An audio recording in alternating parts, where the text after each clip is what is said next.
วิทยุน่ะเนาะได้อยู่พี่น้องเนาะรถมาได้อยู่บ้าตัวมึงมีขุมมีอย่างใครรถเนาะน้ำมันตื้นน้ำล้นทางอะไรพี่น้องป่ะชัวร์เลยก็ได้เนาะ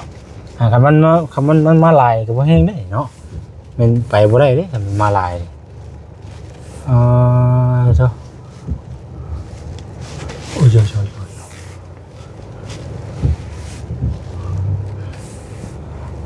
แต่มันล้นทางน้ำล้นทางนี่สิพี่น้องน้ำบ่ได้แห้งเนาะ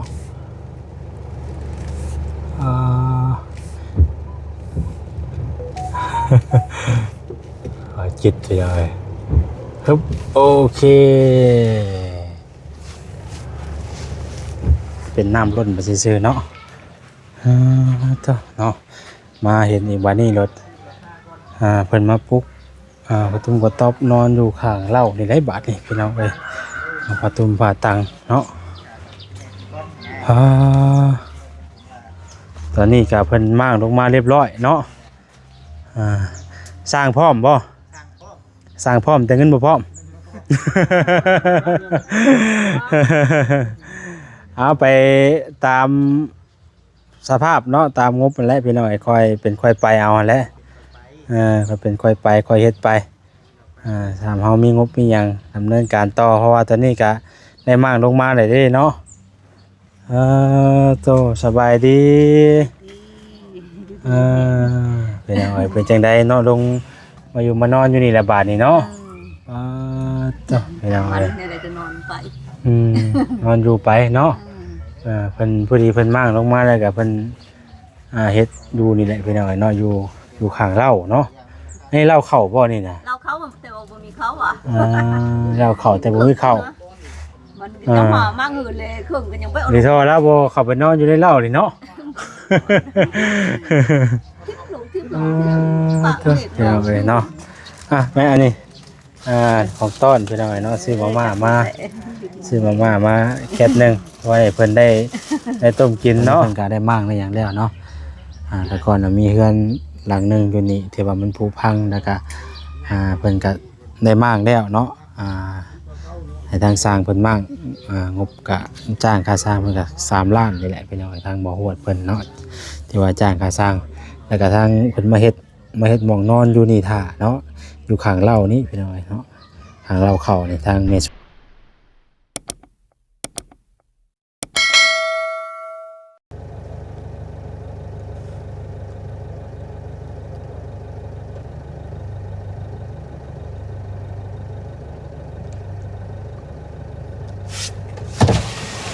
เอาจิต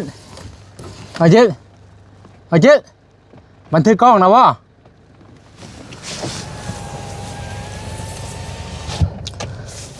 หลังที่ขาดไปหน่อยเนาะเดี๋ยวเบิ่งรถคันนั้นก่อน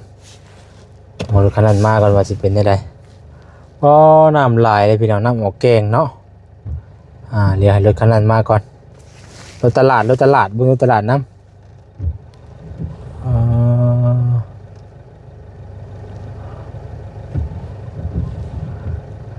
มีรถตลาดมาอยู่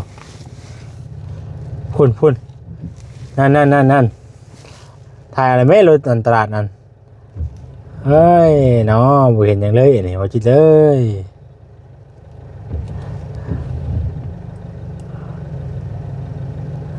วิทยุน่ะเนาะได้อยู่พี่น้องเนาะรถมาได้อยู่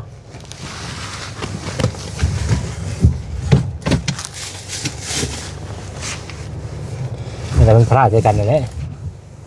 ได้อยู่พี่น้องเนาะไหนว่าจิตเพิ่งไปฮอดฟังก่อน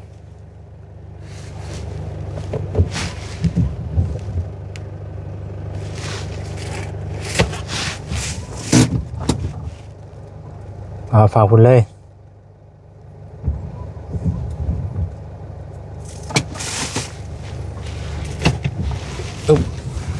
ไปแค่เดียวกับท่านเจ้าแล้วตัวมึงมีขุมมีอย่างใครรถเนาะ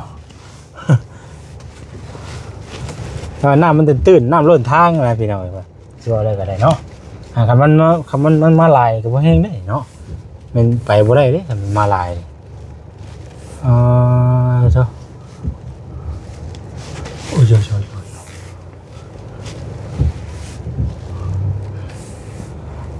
ถ้ามันล้นทางน้ำล้นทางนี่สิพี่น้องน้ำบ่ได้แห้งเนาะ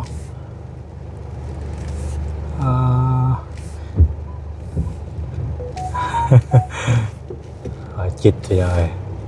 ฮึบโอเคตรงนี้พี่น้องเนาะท่วมเต็มอยู่นี่เนาะแน่ดีนี่เอาพี่น้องสบายดีเด้อเนาะ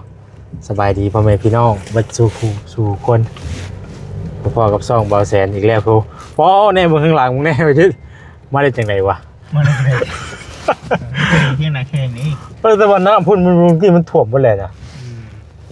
มันเป็นน้ำกว้างตื้นใช่เนาะมันน้ำถ่วมไหมน้ำอะไรกันเนาะแต่ว่าน้ำนี่ได้แต่ว่าหนทางมันสูงเลยเปอร์เซ็นต์หนทางมันสูงแค่ไหนมันก็ให้ล้นไปใช่เนาะ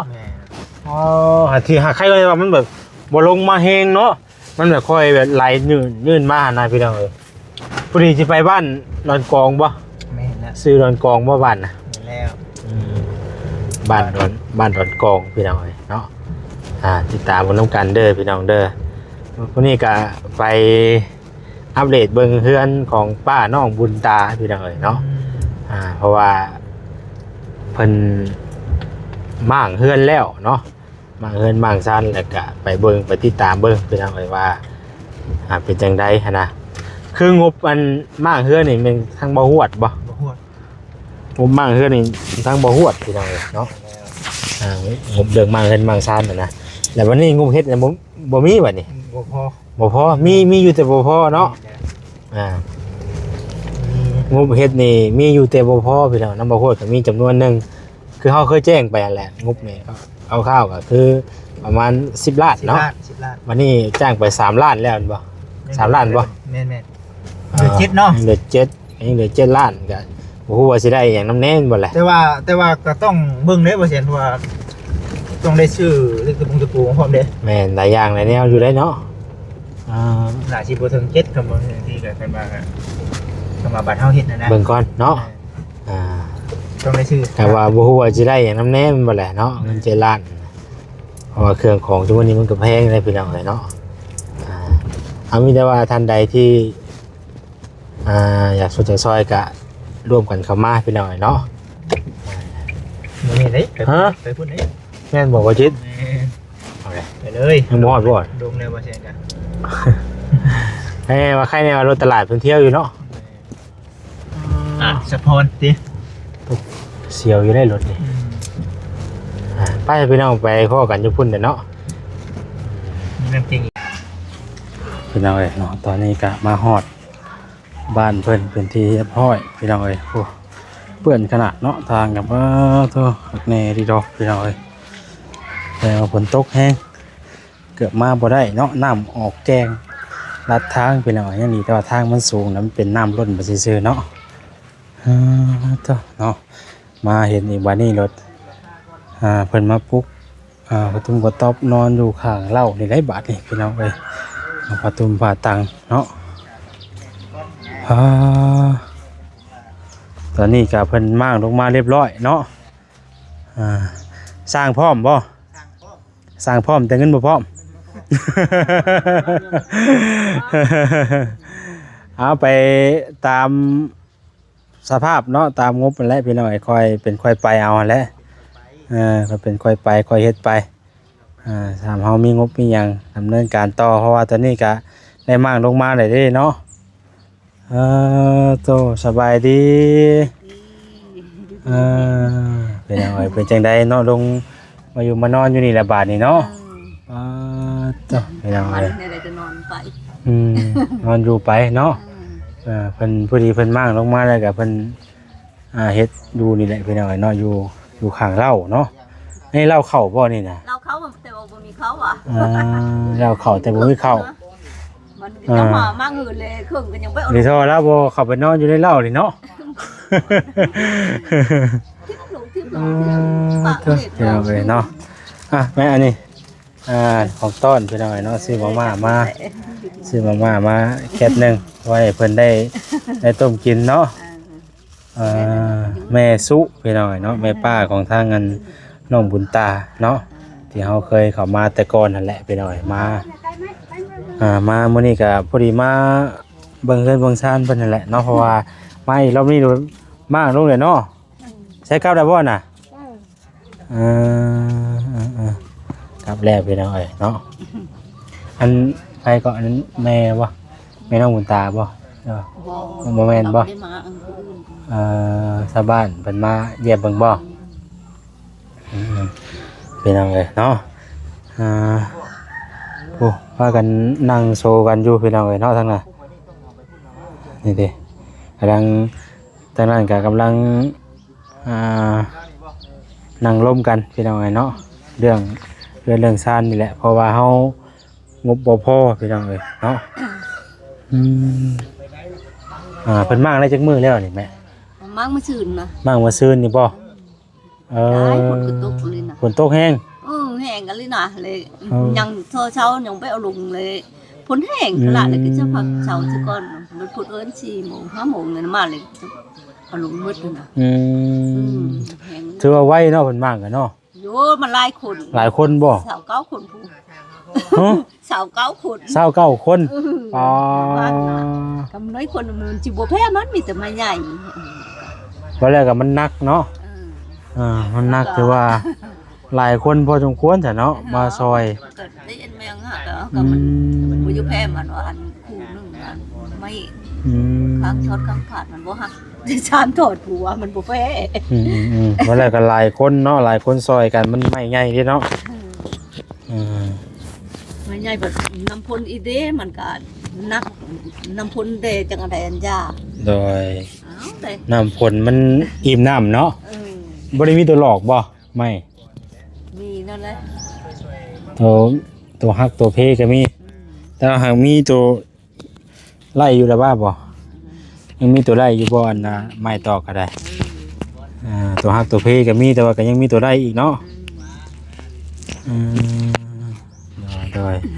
เอาติดตามเบิ่งนำกันไปอะไรพี่น้องทางเฮากับมามื้อนี้ก็พอดีมาล้มเบิ่งเนาะเรื่องว่ามันขาดหยังอันหลังจากที่เฮามางลงมาแล้วน่ะมันขาดเดือหยังแน่เนาะว่าขาดหยังนำแน่ว่ามันมีหยังนำแน่นะพี่น้องเนาะขาดเดือหยังเดี๋ยวสิไปอบรมกับเพิ่นก่อนเด้อทางสร้างเพิ่นก่อนโดยอยู่ผู้เดียวเนาะลูกนึงก็ยังบ่เห็นอยู่ผู้นึงไปตะคืนอยู่ว่าไปหาอยู่หากินจักบ่มันไปหากินจักมันเนาะชีวิตเพิ่นก็ถือว่าเติบนึงอยู่เพราะว่าบ่มีหม่องอยู่เนาะมั่งจุดนี้ก็จะเป็นจุดที่ว่าเฮือนพี่น้องเนาะเฮือนเพิ่นที่ว่าเฮามางออกนั่นแหละเนาะเป็นเฮือนหลังที่ว่าเฮามาตัวก่อนที่ว่ามันผุพังอะไรตอนนี้เพิ่นก็ได้มางได้อย่างแล้วเนาะแต่ก่อนมีเฮือนหลังนึงอยู่นี่ที่ว่ามันผุพังแล้วก็เพิ่นก็ได้มางแล้วเนาะ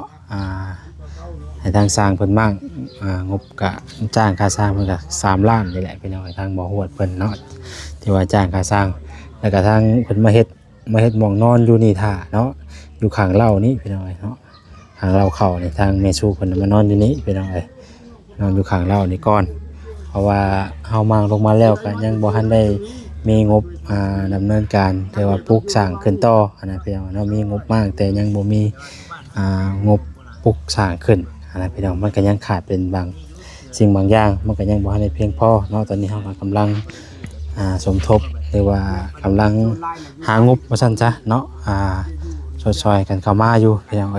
บบว่าอย่างนึงแบบช่วยแบบความเอาใช้แฮงช่วยนะในใดมันก็มีอยู่แบบเอาแฮงช่วยกันนะแบบเป็นได้อันนี้บ่จิตบ้านเฮาว่าเรื่องบ้านเฮาว่าช่วยได้ก็ช่วยเพื่อช่วยแฮงนะว่าแม่นควมเพิ่นอยู่ก็แม่นควมเพิ่นนั่นแหละเนาะช่วยได้แต่เพื่อแฮงเนาะแม่นบ่ตีเพิ่นได้เพิ่นเดียวแล้วเอาลงไปก็บ่มีหรือว่าสร้างนี่พร้อมสิเฮ็ดได้แล้วเนาะมันยังขาดยังไงฉบับนี่อันนี้บุญหลายที่น้องช้างเนาะไม่นี่บ่ได้ซื้อจักดีเลยแม่นบ่อันนั้นจังว่าไล่เอาลงมากลงมาแล้วไล่เบิ่งน่ะพอเบิดว่าเนาะขาดแต่ยังบัดนี่แต่ก็บ่ได้ชื่อก็ชื่อพาแอมพาแอมกระจาดนี่แบบประเภทไม้หั่นน่ะแต่ผ้าเฮือนเก่าแล้วก็บ่มีเนาะถ้าว่ามีผ้าเก่าก็จักว่าสิใช้ได้อยู่จัก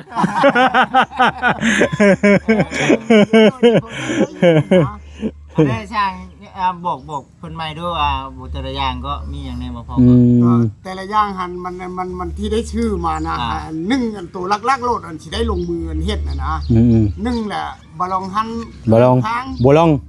ลองหัน หันคือทาง ยาวประมาณนี้เด้ ชาวชีตัว อ๋อ ชาว12ต้น บ่มันได้ใช้บ่ลองเอาเนาะ แม่น ใช้บ่ลอง24ตัว 24ตัว แล้วก็ไอ้ตะปูเนาะ ตะปูชามแก๊ส ตะปู3แก๊ส ปูสามแก๊ส ใช่ก็15โล มีตะปูอย่างแน่ตะปู8ตะปู มีแต่เอาตะปู10อย่างเดียว 10อ๋อ แต่เพราะว่าเอามาใช้ก้อนเลยช่องแก๊สแต่ว่าตะปู6ก็เอามาแล้วนี่แล้วก็ยังที่ยังเหลืออยู่ก็สิได้เตาะแป้นปูก็สิพออยู่นะตามไร่เบิ่ง มาแล้วก็สิ่งที่เฮาเพิ่มเติมก็คือบ่ลองแล้วก็ตะปูแล้วก็เป็นพวกสังกะสี จังได๋สิ ผาแอมแล้วก็คาช้างเนาะ แล้วก็เคียง เคียง ได้หามาใหม่มันดอกวัด เคียง เอาบ่ได้จักหน่วยเลย บ่แม่นเคียงใช้ชีนนะว่าเนาะ บ่แม่นขึ้นเรือนก่อนเนาะ ขึ้นเรือนก่อนเนาะ เคียงเลยที่ตั้งเอาชนไม้ก็ได้ต้องได้ใส่เคียงใหม่เนาะ ต้องได้ใช้เคียงไม้ ตีนเช่าเข้าไปอีนี่เบิ่ง บ่ได้ก็เกียนเพราะว่าดินลมมันเหี่ยนเนาะ มันเห็นมันยังเลยสิได้กินเฮาใหม่ โอ้ยสิได้อีหลียังว่าบ่มามือว่างนั่นนี่ได้ก็จักปูจักพี่ชังข้าวอยู่น้ำพื้นนี่ว่ากัน พวกบ่ พวกนั้นบ่ โอ้ยไม่น่ะก็ตื่นตาตื่นตาลงแต่ถึง ผู้ดีมื้อนั้นก็ขอโทษนำหลายๆพี่น้องเนาะผู้ดีมาบ่ได้ดีเพราะว่าญาติ คือการ นี่เด้ เหมือนซุ่งเนาะแบบญาติกำลังแบบเผานะว่างั้นเนาะ พี่น้องทั้งเพิ่นเสียนะก็เลยแบบว่าเฮากับป้าบ่ได้บาดนี้นะก็ต้องได้อยู่เบิ่งเพิ่นก่อน3คืนบ่จิต นอนตั้งแต่คืน ตั้งแต่เฮาเมื่อจากนี่แหละ เมื่อจากนี่ได้ มื้อก่อนน่ะ แต่คุยกันกับช่างนี่ 3คืน4คืนบ่จิต แม่นคืนมื้อนั้นน่ะเราเสียน่ะแล้วก็ต่อมาจนฮอดมื้อวันอังคาร อ๋อ ไปน่ะป้า ก็เลยมาเขาก็เลย วันอังคารอีก เพราะว่าเพิ่นบ่ได้ส่งง่ายเนาะเขาว่าคันคือว่าแบบเพิ่น เพราะพี่น้อง ฮะ พี่น้องทางเมียเพิ่นมาร่วมงานนำ อ๋อเพิ่นก็เลยถ่ายใช่บ่ แม่น อ๋อปกติก็ไปได้อยู่แม่นบ่จิต ไปได้ อ๋อ เอาก็เอาสุดแล้วแต่ ถ่ายเพิ่นก่อนเนาะเป็นมื้อสุดท้ายแล้วว่าซั่นนะแล้วก็ได้ถ่ายเพิ่นมาก่อนพี่น้องหลายคนก็ปรึกษากันคือกันทางนั้นก็ได้ก็เลยโอ้จะว่าก็คิดอยู่แต่ว่าโอ้เฮ็ดจังได๋บัดนี้วะฉะนั้นก็ค่าที่ก็อยากมาบัดนี้แต่ว่าป้าบ่ได้เด้ทางนี้เราไปสร้างบรรยากาศเล้งว่ะ โอ้ยเข้ามาก็มื้อนั้นก็ไทยอันนั้นก็สิได้ แนวพากันเฮ็ดกุลุกกัวอยู่เนาะ ปลูกจ้างคนร้ายเนาะที่ต้องทายเนาะ แต่ว่าหลายคนนี่ดิ คู่ลงมาแต่คาดว่าโอ้ลายผมเบิ่ง ถือว่าพลาดไปเนาะ ใครอยู่หรอกง่ายอยู่หรอกเนาะอารมณ์น่ะเนาะ อันสร้างที่ว่ามานั่งคุยกันนี่คือว่าเฮ็ดกันแม่นเฮ็ดทำการเบิดทุกคนเลยบ่นี่อ๋ออันเฮือนนี่สรุปแล้วสิเฮ็ดเท่าไหร่อันนี้น่ะ สำราคามันรุดกันได้แล้วผ่อนผันกันแล้วว่าอะไรก็หา สิเอา5 6 7บ่สิอันเฮ็ดอยู่เดี๋ยวนี้นะ คุณพ วัน ก ตกลงกันนั่นน่ะ5 6 7 มันมี2ราคาที่ว่าเพิ่นว่าไว้มื้อนั้นก็คือ ราคาหนึงเนี่ยมัน6 7 8ราคาหนึงน่ะเท่าไหร่ก็ว่า6คูณ7 6คูณ7น่ะ10เนาะ 10 ล้าน บัดนี้ คุณพก 5คูณ6น่ะ8พี่น้องเอ้ย แน่นอน แม่น จะได้ แม่น สร้างบัญชีเฮ็ดให้โอ้ยเฮ็ดให้กับ ฮะ อุปกรณ์เพลงเนาะ โอ้ยก็ก็บ่ได้แล้วมันเคิ่มขนาดได้เนาะมันก็บ่แม่นแล้วครับว่า ให้สร้างให้นะ โอ้ยมันแนวว่าแล้วตู้น้ำหูบิ๊กเนาะก็ดีไปเอาไปบ่ได้ คือว่าแล้ว เฮาก็อยากให้เพิ่นได้เฮ็ดไวๆอยู่พี่น้องแต่ว่าเฮาก็เฮ็ดไปตามงบประมาณเฮาเฮ็ดก็ยังแบบว่ามันไล่อย่างหนึงบ่ยังอย่างหนึงเนาะมันก็มีทั้งค่าสร้างมีค่าเครื่องเฮาอีกอันนี้ยังดีบ่ได้ซื้อเครื่องไม้หลายนี่เฮาซื้อเป็นบางอย่างเด้เฮาซื้อเป็นบางอย่างก็คือ ชื่อไม่ชื่อเครื่องไม้ลายนี่แหงเชียนลาย โอ้คันคือว่าทุกอย่างนี่ซื้อเบิดเลยนี่โอ้แขนตับอยู่ไรพี่น้อยเนาะ ลาย มาแห่งเบิดหลายอันนี้ก็ประเด็นหลักๆอีกก็คือมีแต่เด็กตะปูแล้วก็บ่รองตีนเสา แล้วก็ค่าสร้างแล้วก็เป็นพาเนาะส่วนหลักๆนะ สี สังกะสี นี่แหละกับกระช่าง นี่แหละอ่า ตอนแรกก็หาคน6ถึงกว้างเติบบ่วะ โอ้เติมกุ้งเติมอยู่ได้บ่คิด ได้เนาะ เดี๋ยวนี่แต่เช่านี่มันก็4.50 เมตรนี่เอาชุดเช่านี่4.50 เมตรแล้วยักออกไป50 เซนนี่ บ่ได้ก็เสาเพิ่นนี่ถือว่ายังคักอยู่เนาะบ่ยังแก่นๆเลยพวกกินจนบ่นั่นเนาะจนถอยทับไปจักนี่บ่ ถ้าต้องตัดทั้งลุมน้ำได้เนาะ มันก็มีอยู่ในกินกันเนาะนี่มันเหี่ยนไปเลยเนาะน่ะบ่ได้ก็มันอยู่แบบตั้งอยู่ซื่อนะนี่เนาะน่ะมันเหี่ยนไปแล้วน่ะ ตีนเนาะนี่เนาะ เออ มันเช่ได้นี่เนาะพี่ได้ต้องตัดพี่ได้นี่เนาะ เฮาก็ต้องจิ้มเบิ่งดินก่อนว่ามันสิขึ้นไปฮอดไสอะนะ ตัดแต่ตีนมันโดน ตัด บ่ได้ก็มองดินมันอมมองนี่นะมันก็เหี่ยนไปเรื่อยๆนะมันถึงน้ำเด้ ว่าเสาใหญ่ครับเนาะ ใหญ่ๆพี่น้องเอ้ยเนาะ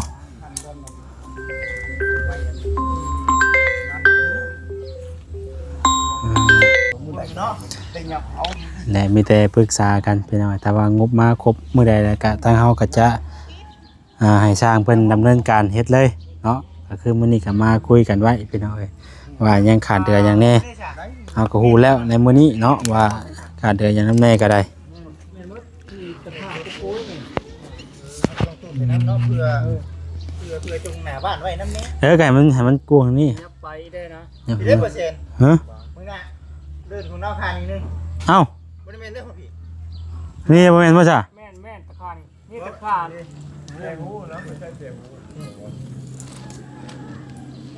อันนี้บ่แม่นบ่จ้ะ แม่นตะคาโหนี่มานี่ หันหัวเด้อว่าบ่ ตะคาโหนี่มานี่แม่น อันนี้ซื้อ อืม มาพี่นะเห็นบ่ตัวหน้านี่บ่แม่นเนี่ยเห็นบ่ อ๋อนี่ลักนี่ ก็ได้อยู่ในบริเวณนี้ก็ได้อยู่ครับพุกก็ได้อยู่ หน้าบ้านนับเนาะ ได้อยู่ สิยับมาอยู่เป็นน้าเลย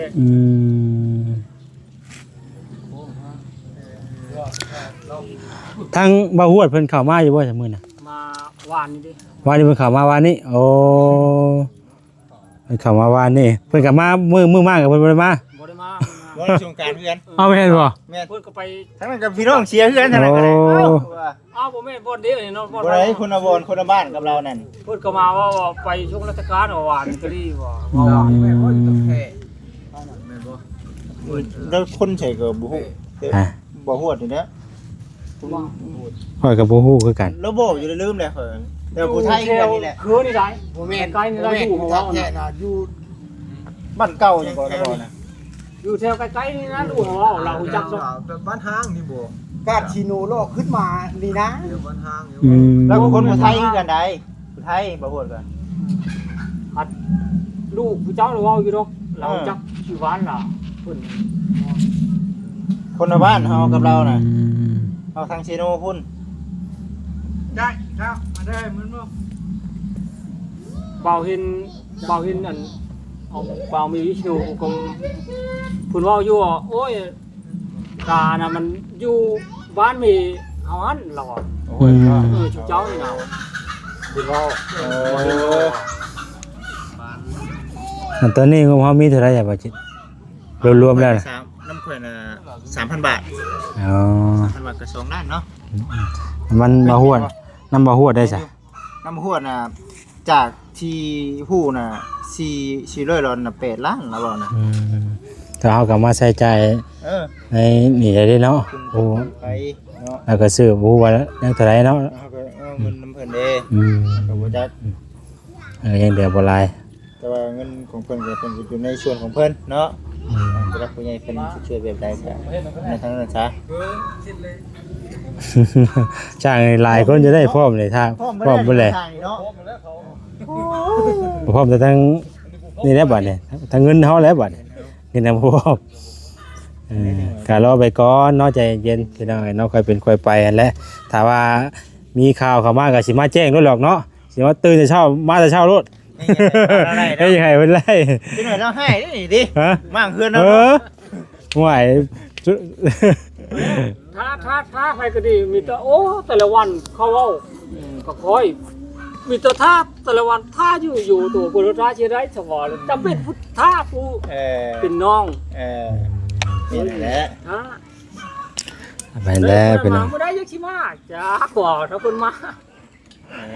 เดี๋ยวเราอยู่ทึงก็ยังเปื้อนอยู่ดิ ฮะ แต่เราอยู่ทึงยังเปื้อนอยู่ดิว่ะอดเอาไป ก็เฮาอยู่นี่ก็ยังผลเฮาก็อยู่ห่างกันมันก็โอเคนะอยู่มีแต่มุงดีๆแล้วก็อยู่นอนไปหั่นแหละเนาะบ่ได้อยู่ได้นอนไป ไปก่อนไปก่อน อุดตัวนี้อุดอย่างที่ว่าอย่างที่ได้แต่ยังบ่ทันมากบ่มีว่านั่นอันนี้อุด ไปสายพี่น้องเนาะก็อบรมกันไปมีแต่ว่าประมาณนั้นแหละได้สร้างเด้อขมุกขอบใจละลายมันนี่ก็มาถามมาไทยกันไปพี่น้องเอ้ยเนาะมีแต่ว่าคันเฮามีงบมีหยังแล้วก็จังสิแจ้งบอกเด้อพอมื้อใดก็ได้ แม่ขอให้ป้าไปยังป้าเมื่อไหร่เพื่อน นี่ก็แล้วก็สุขภาพแล้วก็บ่ค่อยดีไปจังไดก็บ่ได้แล้วก็เนาะ คนโหอยู่เอาเวลาได้พัน ป้าจะขมุกขอบใจละลายเด้ออยู่ดีมีแฮงจะได้กลับป้านแล้วนี่ก็ได้ เพื่อได้ช่วยไปลายบ้านลายบอลอีก โดยเอาอย่างจังใดก็เฮาจังอบรมกันใหม่อีกพี่น้องว่าสิเป็นจังใดมื้อนี้ก็มาเบิ่งนี่แหละพี่น้องเนาะมาเบิ่งหม่องเพิ่นมาเฮือนบางซ่านแล้วก็นี่แหละเบิ่งใหม่เบิ่งตอกมาไล่เบิ่งมันขาดเดือหยังเสียน้ำมันบ่พอซำใดเนาะก็ถือว่ายังใช้ได้ปกติเก่าพี่น้องพวกไม้พวกตอกนี่ก็มีแต่ซื้อเพิ่มแต่เป็นพวกเป็นบางอย่างนะเนาะก็บ่ได้ซื้อเบิดทุกอย่างเนาะเป็นไม้เป็นตอกนี่ก็ถือว่ายังใช้ได้ปกติเนาะคือสิได้เสาสิได้นี่มันยังแกนเลยเด้มีแต่ใจมันเลยจักมีแต่แกนมันเลย เย็นเลยเนาะพักอยู่ได้ใหม่เพื่อนแฟนแล้วก็นาครับช่ำน่ะเนาะคักไปซะมีแต่ประมาณนั้นแหละพี่น้องเอ้ยสิได้กับป้าเพิ่นก่อนเด้อป้าเด้อดีมีแฮงเด้อกับป้าก่อนเนี่ยโชคดีให้มีผู้ซอยๆเข้ามาไวๆเด้อ แม่นแหละ พอได้มีหมองอยู่หมองเศร้าเนาะโดย ป้าเราอย่างนอนไปนี่นะ จะอุ่นป่ะ ยังอุ่น ยามหนาวใครอยู่เนาะเราไปดิเนาะยามร้อนติยามร้อนบ่ไหวเด้ยามร้อนนี่ ไปพี่น้องเอ้ย เอาไปนี่เลยนะป้าชื่อพยางนะมามุงให้เนาะ มานี่แหละพี่น้องเอ้ยเนาะไปเฮาก็จะขอตัวกลับก่อนบัดนี้ขึ้นง้อยันน้ำมันขึ้นอีกแล้ว ย่านบ่ ไปพี่น้องเอ้ยโอ้อยู่ อยู่นอนใช้แต่บาดนี่หัวแล้วเนาะไปพี่น้องเอ้ยเนาะขอตัวไปก่อนอยู่ดีมีแห้งวัดสุกุสู่คนสบายดี